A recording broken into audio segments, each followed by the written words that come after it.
Ok, enquanto ele sai, eu vou fazendo aqui um apanhado, uma lembrança. Nós estamos estudando a carta de Tiago. Tiago, nós sabemos, era o irmão de Jesus e ele se tornou, depois da ressurreição de Cristo, líder da igreja em Jerusalém. E então ele tinha uma posição de importância, porque a igreja começa ali naquela região.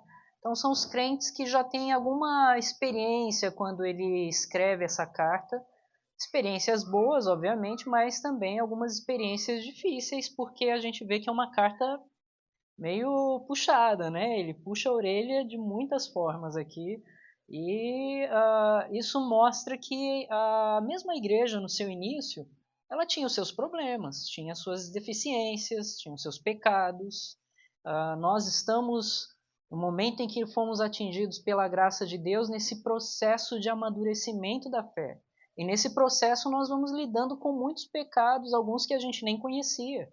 Então, à medida que a gente vai ouvindo a palavra de Deus, ouvindo a mensagem da Escritura, a gente começa a perceber pontos no nosso coração que a gente achava que estava tudo bem e a gente percebe que não está tão bem assim. Há coisas que precisam mudar.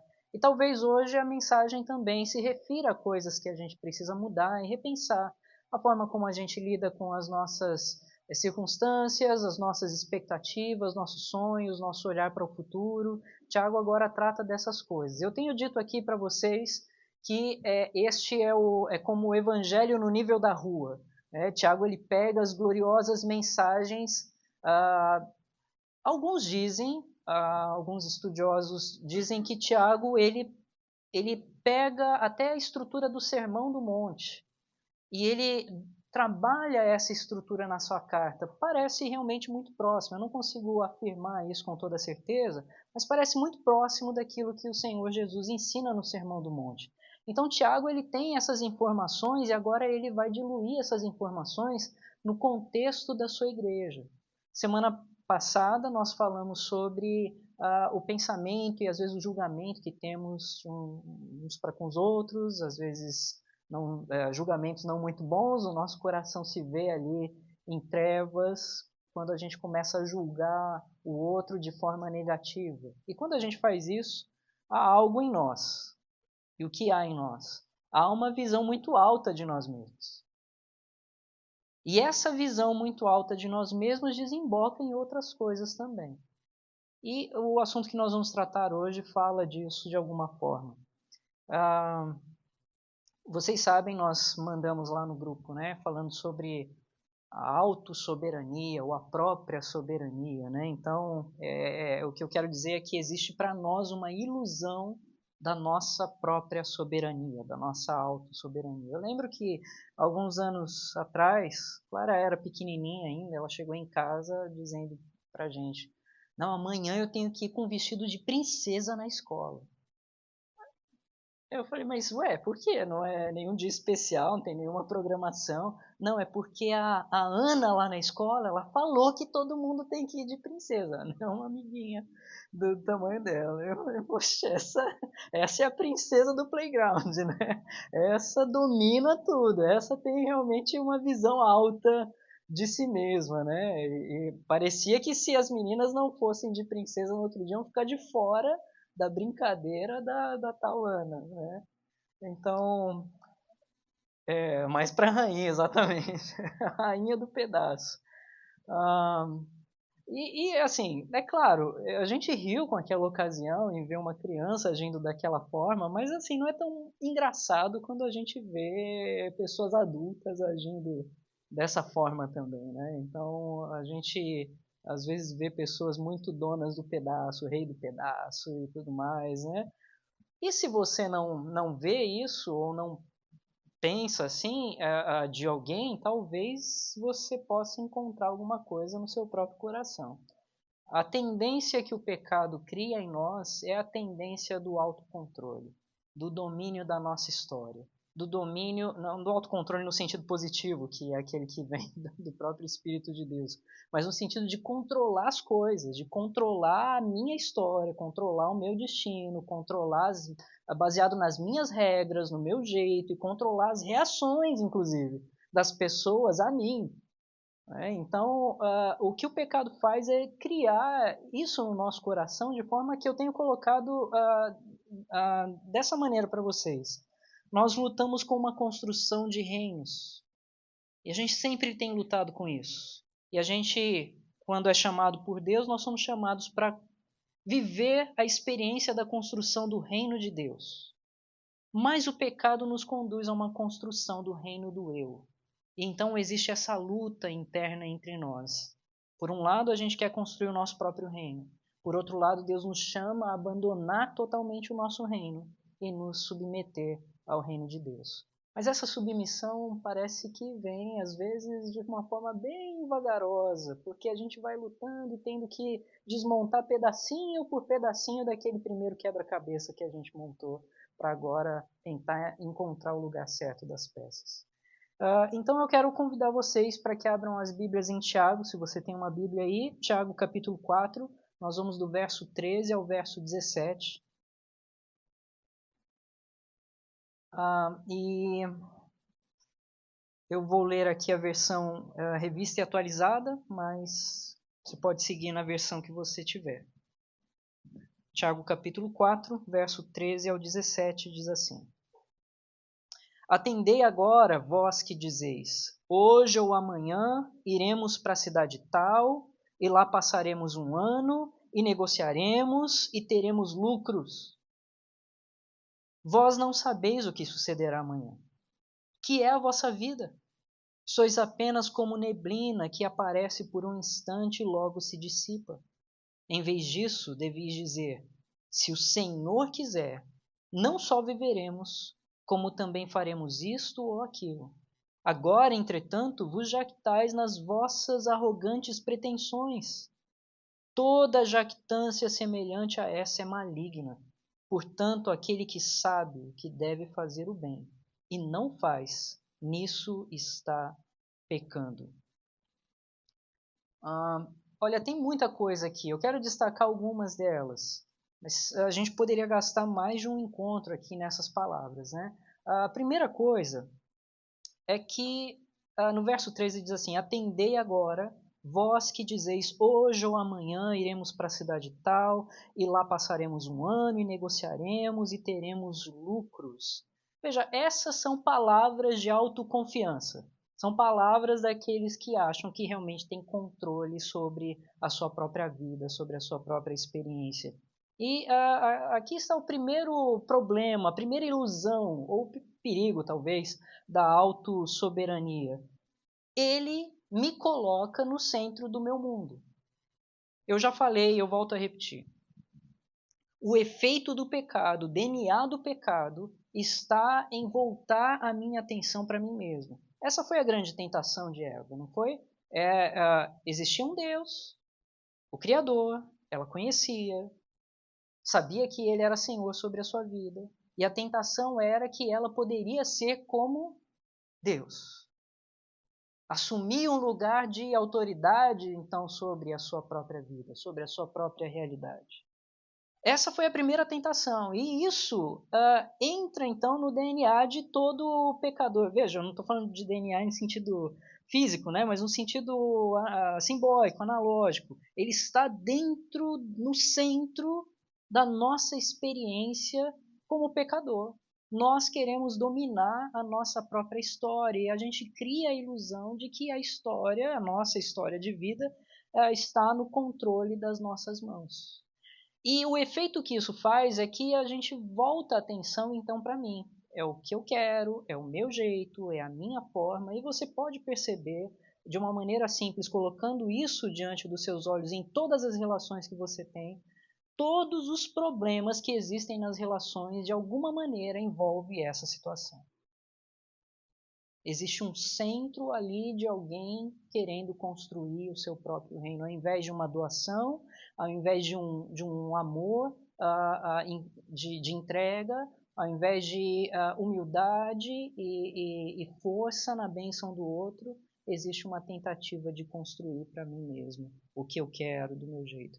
E olha, eu preciso dizer para você, nessa história, nessa vida, nós somos os convidados de uma festa e não é a nossa festa. Há alguém que é o dono da festa. E não é você, e não sou eu. Nós estamos, com a graça de Deus, convidados a participar dessa festa, mas para celebrar aquele que é o centro dela. Então, todo salgadinho que eu recebo nessa festa, todo pacotinho com os brinquedinhos que eu saio dessa festa, não são meus propriamente, não são os meus salgadinhos, não são os meus presentes, mas eles são dados pela mão daquele que é verdadeiramente o dono dessa festa.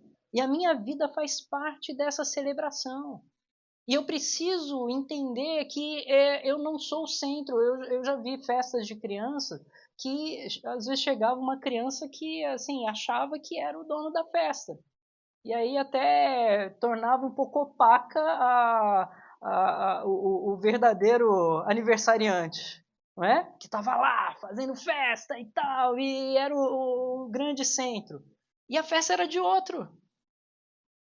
E a nossa experiência de vida às vezes parece com isso, né? Nós queremos tomar a glória para nós mesmos, nós queremos tomar os holofotes para nós mesmos, enquanto o dono da festa é outro. E aí a gente vive nessa briga de tentar conquistar tudo pelas nossas mãos e veja, é uma luta que todos nós enfrentamos porque o nosso coração puxa para isso.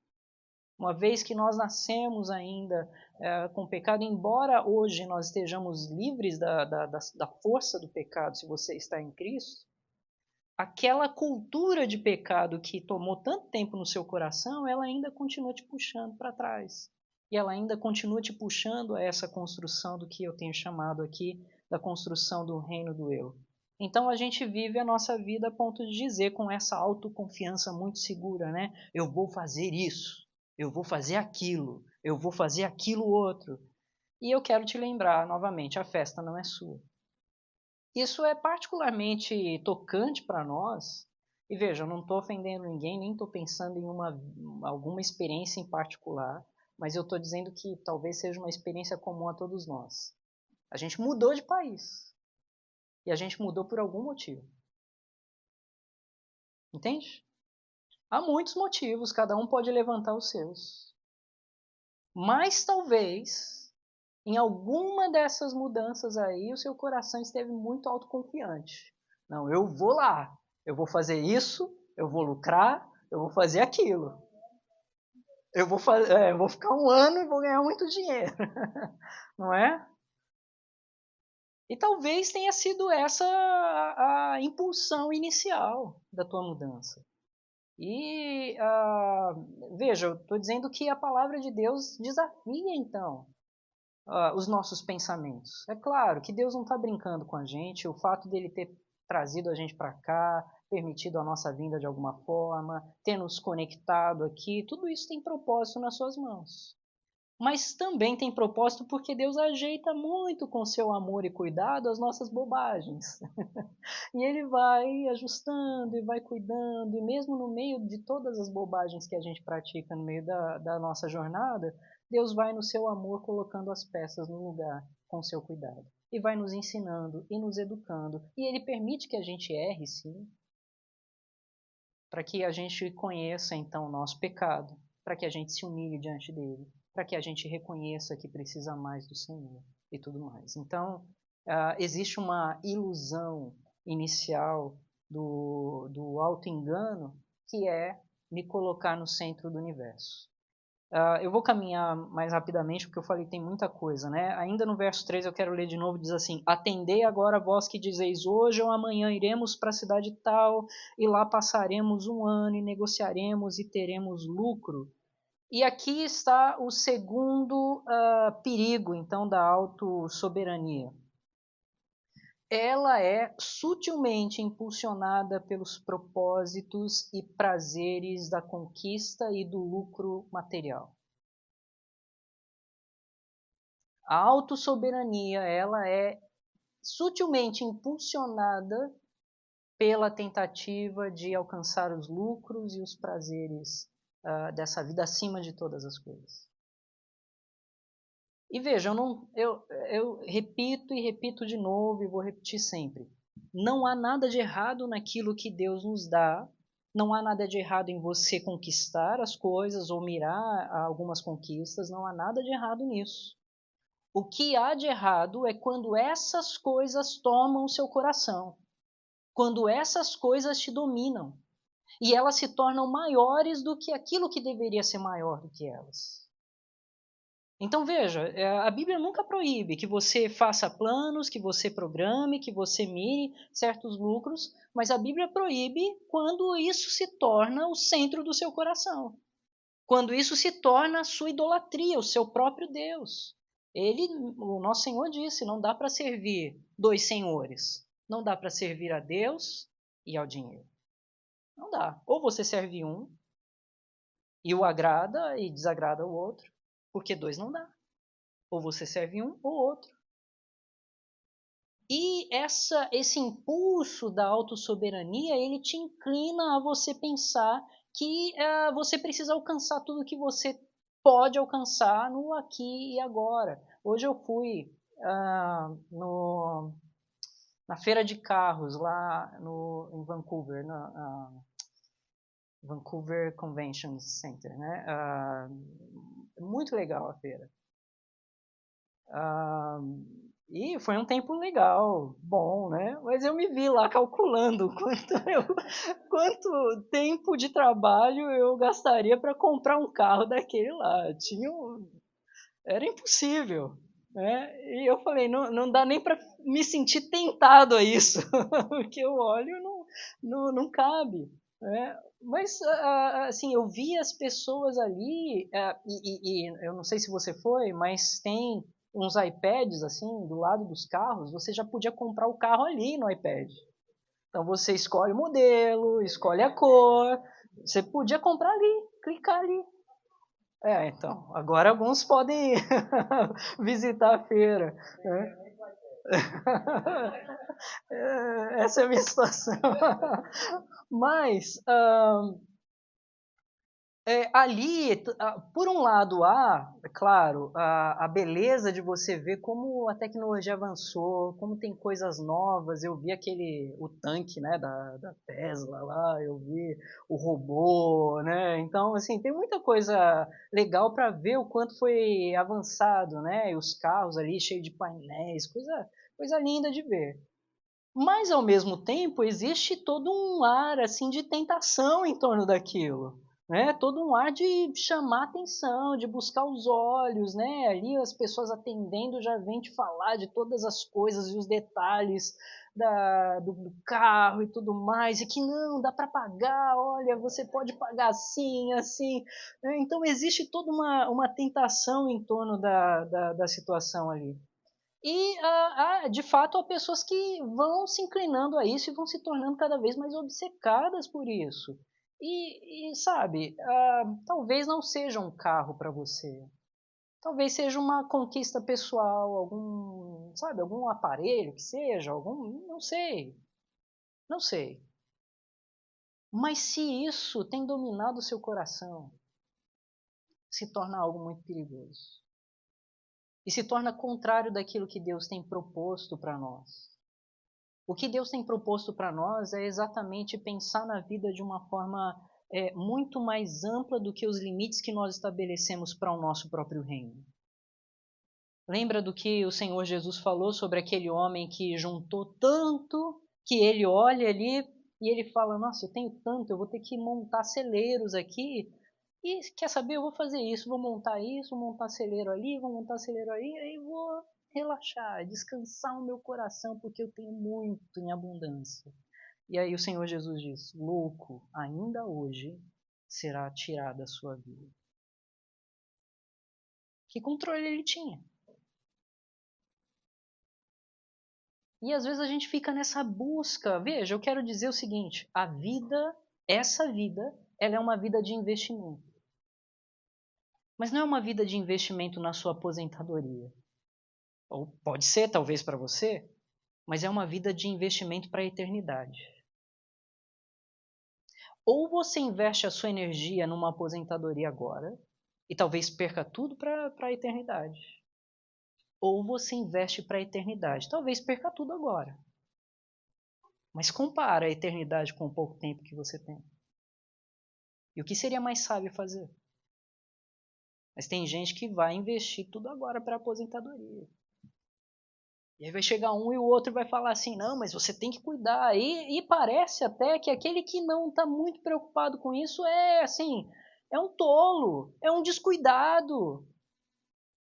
Que absurdo não pensar nisso. E veja, eu não estou dizendo que você não possa ou não deva de alguma forma se preocupar com o que vai acontecer, mas espera lá, até que nível? Até que ponto? Até quando? O quanto meu coração tem que se preocupar com tudo isso? Será que Deus não está me chamando para coisas maiores do que aquilo que eu tenho feito dentro dos limites do meu reino? E eu posso dizer com toda a convicção que sim, Ele sempre chama. E essas coisas maiores vão além do seu investimento para a tua aposentadoria. Muito além. Envolve um investimento verdadeiro para a eternidade. E você precisa calcular onde é que você está investindo a sua energia. Veja, eu quero citar John Piper aqui. John Piper é um pregador americano, muito conhecido. Talvez você já tenha ouvido falar. Ele diz algo muito importante, é um parágrafo, eu quero ler para vocês. Ele diz assim: o maior inimigo da fome por Deus não é o veneno, mas a torta de maçã. Não é o banquete dos ímpios que entorpece nosso apetite pelo céu, mas as infinitas mordiscadas na mesa do mundo.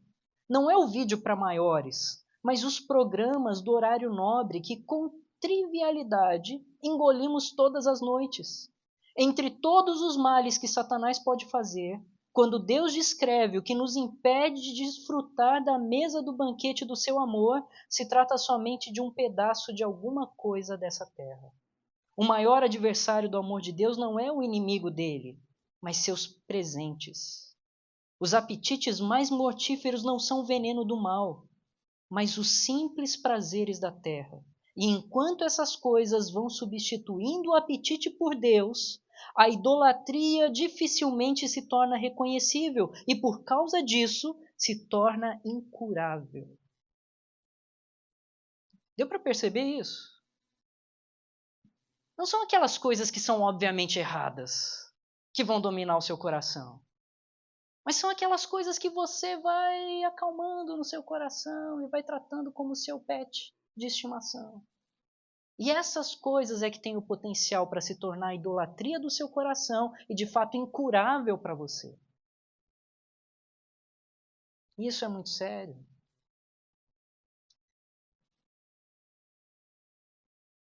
Como é triste quando alguém, mesmo diante do amor de Deus, dos dons gloriosos que Ele dá, se agarra mais aos dons do que ao seu doador.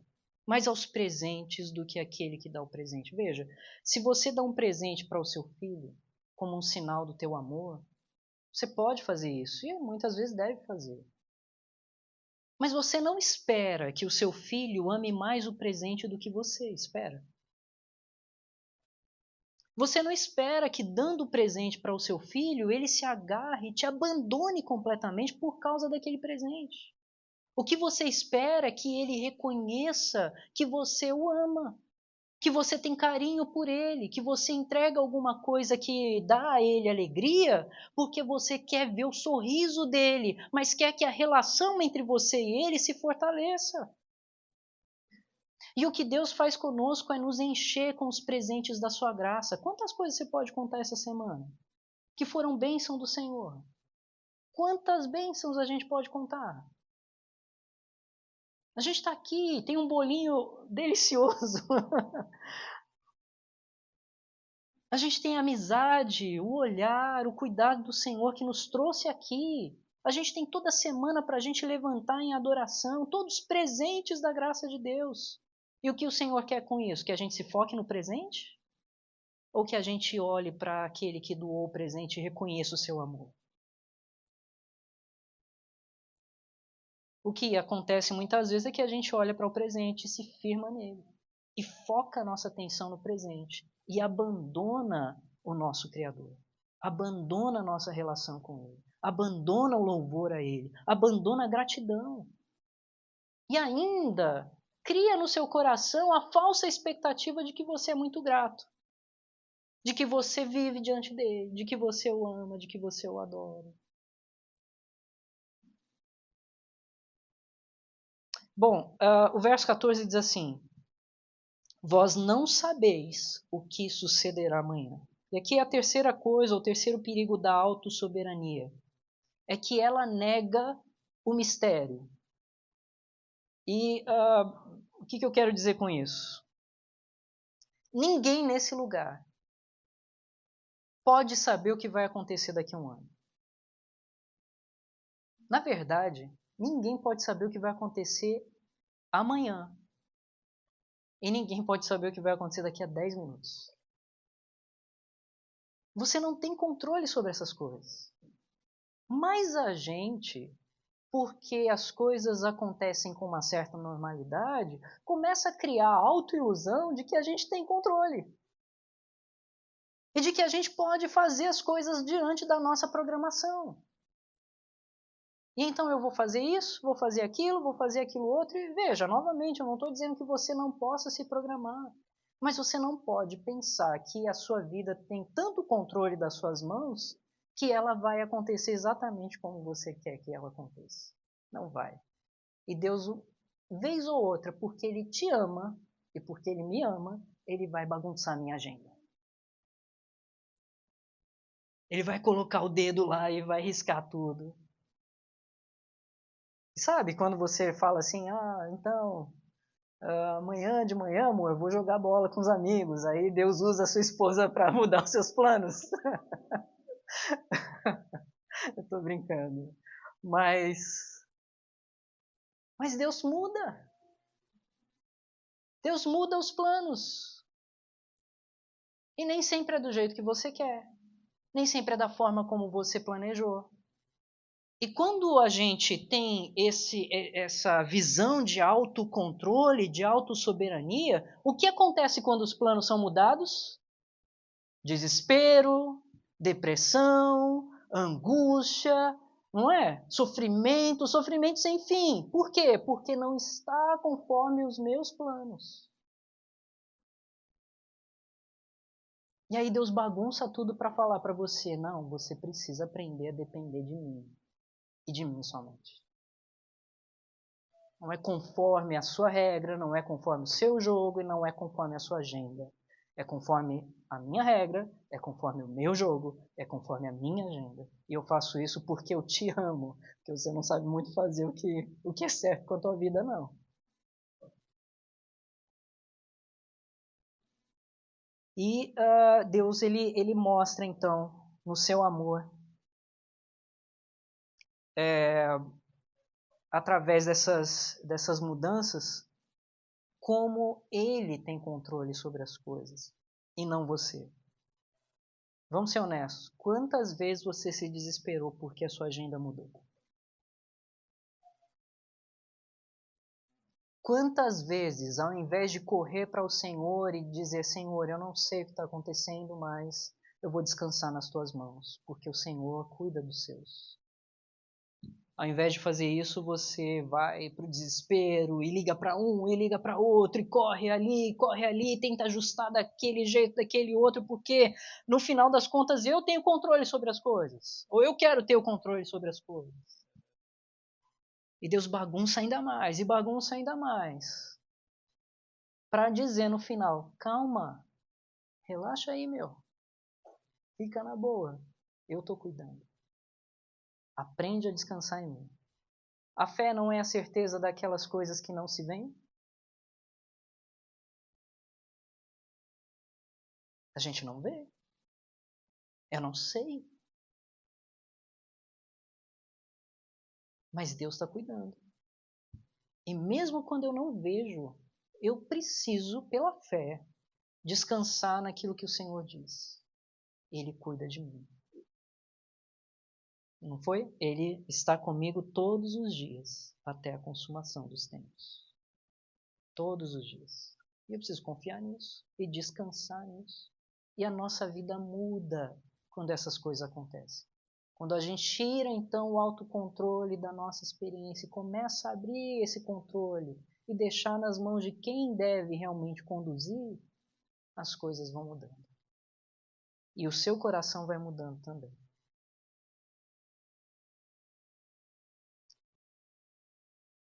O fato é que a gente nunca vai entender completamente o que é a nossa vida. Esses dias eu estava pensando nisso. Eu acho que eu estava vendo um documentário, alguma coisa, vídeo curto, na verdade, de um artista. E, assim, uma obra linda dele, um artista japonês, uma obra linda que ele estava fazendo. E no museu que foi colocada a sua obra, tem uma grande tapeçaria inacabada. E nem os discípulos daquele mestre tapeceiro quiseram continuar, porque ninguém tem habilidade de continuar, mas a obra estava ali inacabada. E, estranhamente, naquela hora me bateu esse pensamento: olha, a vida é assim. A gente nem sempre consegue acabar todas as coisas. Não são todos os projetos que vão alcançar o seu fim. Mas eu não estou aqui só para alcançar o fim dos projetos. Eu estou aqui no processo do meio. Eu estou aqui como instrumento nas mãos de Deus nesse processo de fazer com que o reino dele avance de alguma forma. E a minha contribuição vai ser significativa à medida que eu pensar nessa contribuição, não como uma finalização de projeto, mas na minha vida como instrumento para empurrar esse projeto para frente. E quando eu começo a pensar assim da minha vida, eu já começo a perder um pouco o medo de que, se Deus for me levar, antes de terminar, está na mão dele? O que é a minha vida? Ontem eu assisti um filme, olha, eu estou contando de filme aqui, eu estou até impressionado, fazia muito tempo que eu não parava para assistir filme, mas Deus tem me dado um bom tempo essa semana. E eu assisti um filme muito, assim, como fala, assim, bons sentimentos, né? É um filme paradão, não, eu nem sei se eu devo indicar, porque vão falar, o pastor indicou esse filme aqui. Mas um filme que chama Dias Perfeitos. É a história de um senhor japonês que limpa banheiros. Assim, e é um filme muito de bom sentimento, assim, o filme todo, muito interessante. E é um monte de coisa no filme que me lembrava dessas questões de que não dá sempre para terminar alguns projetos. Não dá sempre para fazer tudo o que a gente quer. As coisas acontecem e vão, e eu preciso aprender a viver a experiência das coisas. O Senhor Jesus ensina a cada dia seu próprio mal, de algum jeito, né? E Provérbios ensina que tudo tem o seu tempo e eu preciso aproveitar esse tempo. Salmo 90 diz que o salmista Moisés, olhando para o Senhor, ele diz: Senhor, ensina-me a contar os dias, para que então eu alcance um coração sábio. O que ele quer dizer com isso? É que os dias são curtos, que a nossa vida é curta. E olhando para o quão curta ela é, eu posso entender que eu sou pequeno dentro desse processo todo, e que o Senhor é grande, e que a minha vida está nas suas mãos. Basicamente isso que Moisés diz ali no Salmo. E é muito disso que a gente precisa pensar também.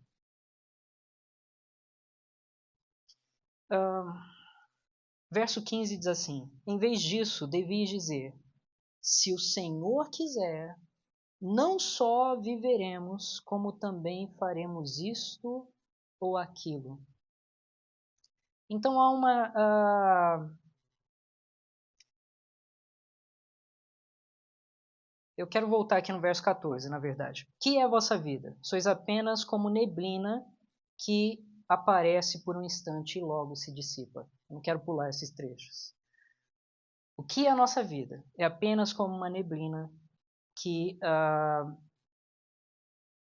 aparece por instantes e logo se dissipa. Então, em quarto lugar, a ilusão da autossoberania é que essa autossoberania esquece a eternidade.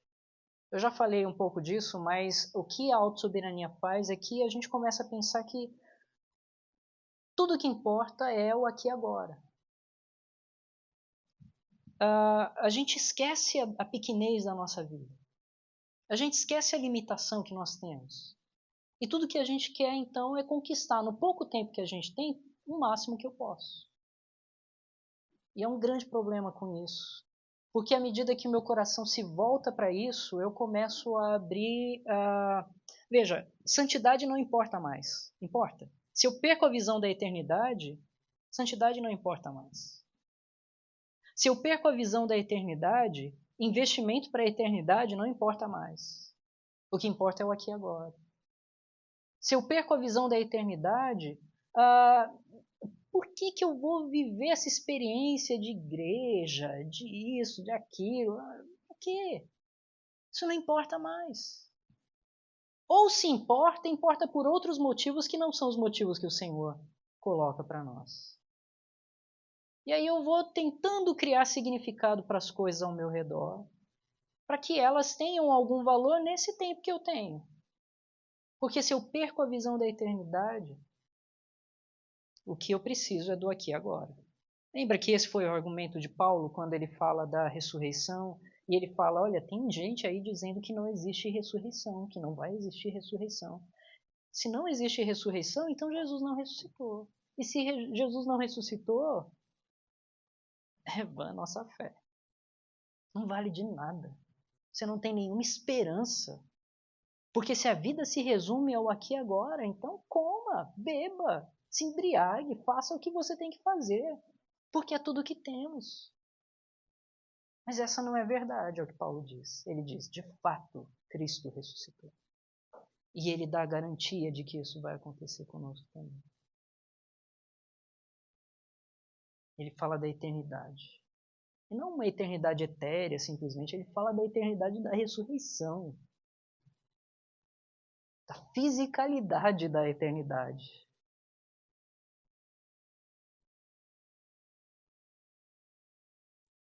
Bom, verso 15. Em vez disso, devias dizer, se o Senhor quiser, não só viveremos, como também faremos isto ou aquilo. Em quinto lugar, aqui, a autossoberania falha em ver ou viver a submissão. Eu preciso dizer que Tiago não está ensinando um jargão cristão aqui para a gente, tá? Ele não está dizendo assim, olha, tem que falar, se Deus quiser, porque se não falar é pecado. Não é isso que Tiago está falando. Até porque a gente agora mudou essa frase para um sentido que não é o sentido verdadeiro. Eu quero explicar. Às vezes a gente conversa com alguém e diz assim, você vai estar lá amanhã? Aí a pessoa diz, se Deus quiser. E com isso, com essa frase, o que ela quer dizer debaixo dessa frase é, com toda certeza eu vou estar lá. Ué, e se Deus não quiser? Não é? E tem alguns ainda que são ainda mais ousados e vão responder assim, e ele quer! E eu vejo Deus atrás assim, como assim? Como assim? Se Deus quiser, e ele quer! Não, calma lá, gente. Calma lá. O que Tiago está ensinando é uma verdadeira submissão ao Senhor. E é dizer assim, olha, se Deus permitir, se Deus me der graça de viver o dia de amanhã, se Deus me levantar e me der forças e tudo mais, se Deus conduzir todas as coisas, eu vou estar lá. É claro, você não precisa dizer tudo isso. Você pode dizer se Deus quiser, mas diga com intencionalidade, saiba o que você está dizendo. E faça a outra pessoa saber o que você está dizendo. Sim, se Deus quiser. Ou se Deus quiser. Não, eu não sei, mano. Ai, ai. Mas eu me seguro, sabe? Quando alguém diz assim, ele quer, Senhor, tá bom, eu me seguro. É, mas se Deus quiser. E a gente precisa aprender isso, né? E nesse aprendizado, eu preciso aprender a colocar a minha oração com verdade quando eu digo: venha o teu reino e seja feita a tua vontade. Venha o teu reino e seja feita a tua vontade, assim na terra como nos céus. Sabe, eu preciso entender a força, a profundidade, a intencionalidade daquilo que eu digo com essas palavras. Eu estou dizendo: Senhor, faça a tua vontade. Assim como Jesus disse lá no Getsemane. Ele diz: olha, passa de mim esse cálice, mas não seja o que eu quero, seja o que tu queres. Faça a tua vontade, Pai. E Ele nos chama a fazer a mesma coisa. A dizer para o Senhor: faça a tua vontade, Senhor. Eu lembro de uma senhora numa igreja no sul que eu pastoreava, não vou falar da igreja, não vou, porque aí vai afunilando muito, né? Vai saber se alguém não conhece, né? Mas eu lembro que a gente estava numa conversa e eu falei assim: vamos orar então e pedir que Deus faça a sua vontade. Ela: não, pastor. Como assim não? Vamos orar para Deus pedir, para Deus fazer a vontade dele. Ela: não, mas eu tenho medo. E assim, foi uma longa conversa, porque eu falei: olha, a pior bobagem que pode acontecer é você, de alguma forma, sair da vontade dele. Porque é aí que as coisas se bagunçam mesmo. Lembra da história de Jó? Antes de pregar Tiago, a gente estava aprendendo sobre Jó. Deus chama ele para ir para um canto e ele vai para o outro. O que acontece? Uma bagunça que coloca a vida de um monte de gente em risco. Jonas, desculpa, Jonas, obrigado. A gente estava no livro de Jonas, não no livro de Jó. Uma bagunça que coloca um monte de gente em risco, gente que nem sabia da história e que podia morrer ali. A pior bobagem que você faz é sair daquilo que é a vontade de Deus. Então o Senhor nos ensina a descansar, a depender, a confiar na vontade dele e a orar pela vontade dele. Senhor, faça-se a tua vontade. Faça-se a tua vontade na minha vida com os meus filhos, faça-se a tua vontade no meu casamento, faça-se a tua vontade no meu trabalho, faça-se a tua vontade nos meus estudos. Senhor, faça a tua vontade. E mesmo que minha agenda se bagunce aí no meio do processo, mesmo que meus planos e meus sonhos não sejam alcançados, eu quero que o Senhor preencha os planos, os sonhos e faça a tua vontade, me guie para ela. Para que então eu não coloque nem a minha vida em risco, nem a vida dos outros em risco, e nem o avanço do teu reino em risco também. Eu quero que a tua vontade seja feita, assim na terra como nos céus. Verso 16 e 17 diz assim: agora, entretanto, vos jactais das vossas arrogantes pretensões. Toda jactância semelhante a essa é maligna. Portanto, aquele que sabe que deve fazer o bem e não faz, nisso está pecando. Uma das coisas que a autossoberania ou a autossuficiência, né, gera em nós é uma redefinição do que é pecado. Eu já venho falando sobre isso aqui essa noite. Né? A gente vai redefinindo o que é pecado, coisas que de fato são pecaminosas, são idolatrias do nosso coração. A gente acaricia e diz: não, tá tudo bem, isso aí não estou assistindo nenhuma bobagem, não estou fazendo nada disso, não estou fazendo nada que seja imoral. E a gente vai redefinindo o que é pecado.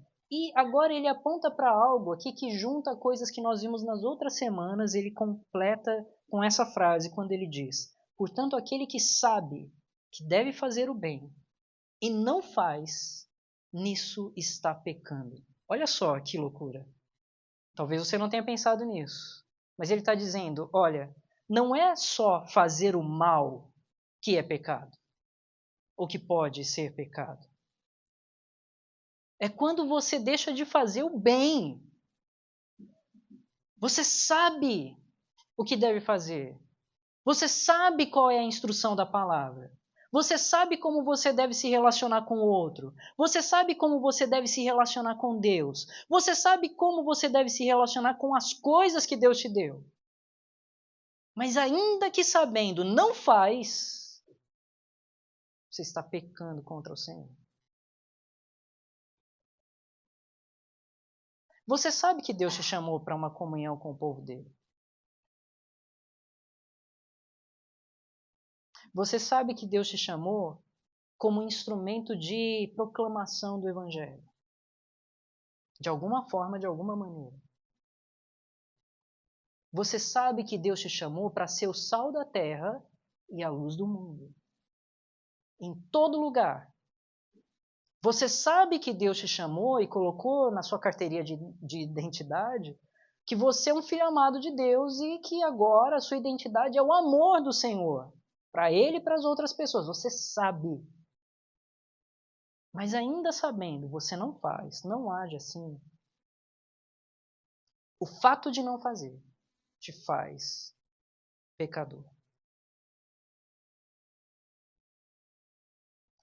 Isso serve para chocar todos nós aqui. Porque se você tem no seu advogado interno tentado escapar de todas as coisas que foi falado até aqui, e dizendo, não vivo assim, não vivo assim, não vivo assim, não vivo assim, eu digo, é exatamente por isso. Você não vive, talvez isso também. Você não vive o amor, você não vive a graça, você não vive o chamado do Senhor. E isso é pecado. Agora eu tenho boa notícia, e é aqui que eu quero terminar. Eu reconheço pecados em mim, muitos, e eu luto com eles.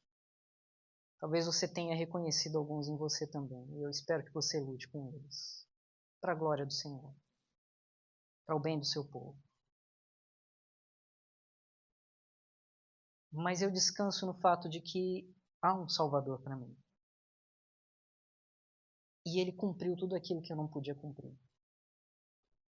E ele viveu a submissão perfeita no meu lugar. E ele viveu a submissão perfeita no seu lugar também. Para que você, em humilhação e arrependimento, se voltasse para ele, descansasse naquilo que ele fez.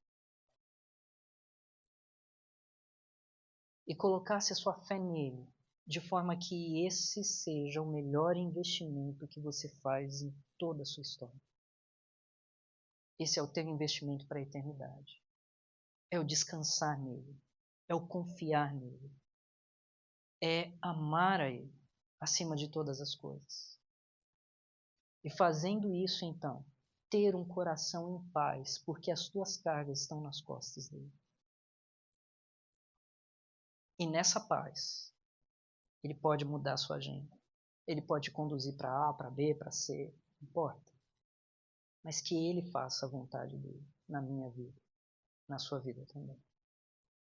O melhor investimento que você faz hoje é colocar sua fé nesse bendito Salvador.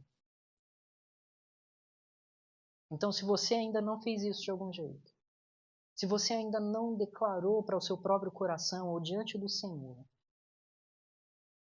eu te convido a fazer isso. Faça isso. Não perca a oportunidade de investir na eternidade, porque você não sabe o que vai ser amanhã. Você não sabe o que vai ser daqui a 10 minutos.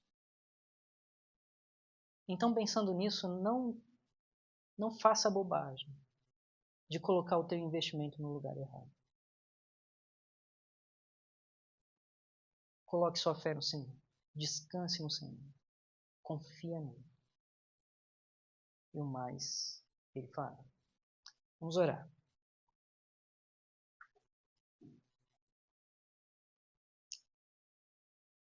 Ó Deus, nós temos, ó Pai, recebido da Tua palavra muitas instruções que revelam, ó Deus, muitos cantos escuros do nosso coração. E, ó Deus, isso tem nos humilhado, ó Pai, e é uma boa humilhação, porque nos mostra o nosso lugar. quem nós somos de fato diante do espelho da Tua Palavra. E diante do espelho da Tua Palavra, Deus, nem sempre vemos coisas bonitas sobre nós. Mas nós vemos, ó Deus, a glória do Senhor, coisas muito bonitas sobre o Senhor. E uma das coisas mais bonitas, ó Deus, que vemos, é que o Senhor ama e cuida dos seus. Que o Senhor, ó Deus, com seu amor e carinho e cuidado, nos abençoa, ó Pai, nos conduz à Tua presença. E hoje, ó Deus, o Senhor nos abre mais uma vez os olhos para que o nosso investimento esteja no lugar certo.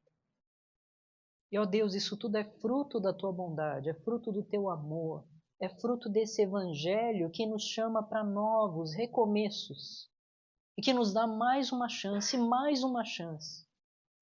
e que nos convoca o coração para mais uma vez nos colocarmos diante do Senhor e descansarmos em Ti. Ó Deus, há muitos motivos pelos quais nós viemos para cá. Mas, ó Deus, nós queremos que a Tua vontade seja feita. Se o que nos trouxe aqui foram motivações erradas, que não Te agradam, ó Deus, tenha misericórdia de nós e nos perdoe. Se o que nos trouxe aqui foram motivações corretas que glorificam Teu nome, nos ajude, Senhor. De qualquer forma, nos abençoe, nos fortaleça, ó Pai. E usa-nos neste lugar. Usa-nos, ó Pai, nessa Tua igreja. Usa-nos nessa cidade, ó Deus, que precisa tanto do Senhor. Usa-nos no nosso ambiente de trabalho, ó Deus. Faz de nós verdadeira luz, verdadeiro sal, ó Deus, onde estivermos, para que a glória daquele que é dono da festa, que é o Senhor, brilhe em todo lugar. E que todos percebam, ó Deus, o quanto precisamos de Ti e o quanto os nossos olhos precisam se voltar ao Senhor. Dá-nos uma vida descansada em Ti, para que essa vida descansada em Ti, ó Deus, seja um testemunho do Teu amor, ó Pai, sobre aqueles que são Seus. Ajuda-nos, Senhor, e nos perdoe, Pai, quando nós nos enraivecemos, ficamos bravos, chateados quando o Senhor muda a nossa agenda, Deus. Nos faz descansar em Ti, ó Deus, no descanso de que aquilo que vem das Tuas mãos é sempre o melhor. Faz-nos, ó Deus, descansar no fato de que o Senhor tem uma visão muito mais ampla da nossa experiência, da nossa vida particular e dos nossos problemas do que nós mesmos temos, ó Pai. E que nessa visão ampla o Senhor sabe o que está fazendo. O Senhor é sábio para fazer, ó Deus, o bem aos que são seus. Ajuda-nos, ó Deus. Dá-nos, ó Pai, um coração que confia, que tem fé, que descansa no nosso Salvador.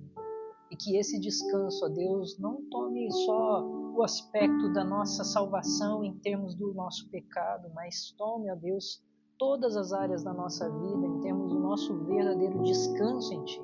Que nós, ó Pai, nos apropriemos da paz que existe na eternidade contigo, já no presente, aqui e agora.